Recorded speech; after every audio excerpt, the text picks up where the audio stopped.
Hello, I'm Dr. Carl, and I wanted to talk today about what has been an abject failure to balance the budget.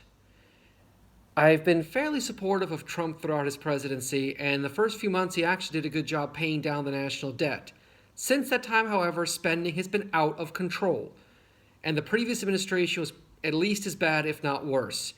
Indeed, throughout much of my life, there's been an abject failure in the United States to balance the budget. Now, Trump is not solely to blame. On the contrary, appropriations begin in the House of Representatives. Leaders in Congress are at least as much to blame, if not more so. Which is why I wanted to mention an idea for a constitutional amendment. Full disclosure, this was not originally my idea, so I should give credit where credit's due, though after all these years, I have no idea what the name of the man who first suggested this idea was. At any rate, back when I was in junior high, I briefly lived in St. Louis, Missouri, and there was a letter to the editor to the St. Louis Post-Dispatch where a man suggested a constitutional amendment for a balanced budget. And the provisions of this amendment were fabulous. Basically, if at any point expenditures exceed revenues from all sources other than borrowing, all 535 seats in Congress would become immediately available. Those who are currently serving in Congress would be barred from serving in Congress for the next 10 years. It did make allowances for time of war or other true national need, in which case new borrowing could only be approved through a national referendum.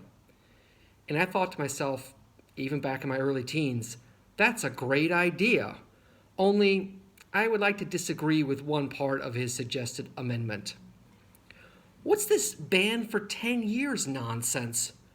How about banned for life? And I'll take it a step further. If you served in a Congress that had a deficit and were therefore banned for life from Congress, you should also be banned from ever having any elected or appointed or judicial job anywhere in the United States, including, but not limited to, the presidency, serving in the president's cabinet, state governor, state legislature, city mayor, city council, county executive, county council, sheriff, judges of all levels from traffic court to the Supreme Court, and you should not be allowed to be an ambassador, among other things. We can even take it a step further to say that you should be banned from ever lobbying those who are currently still in Congress. And I would also add that resigning from Congress just before that happens should not spare you from having this lifetime ban. If you served in that Congress in any capacity, it affects you.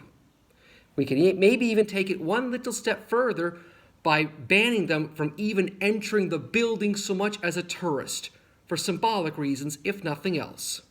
So, if we had that constitutional amendment, something tells me that they would have no trouble balancing the budget. So I would like to suggest that as a constitutional amendment. Now balance the frickin' budget, and I don't think we'll have to tell you twice if that's what happens to you if you fail. I'm Dr. Carl. Enjoy.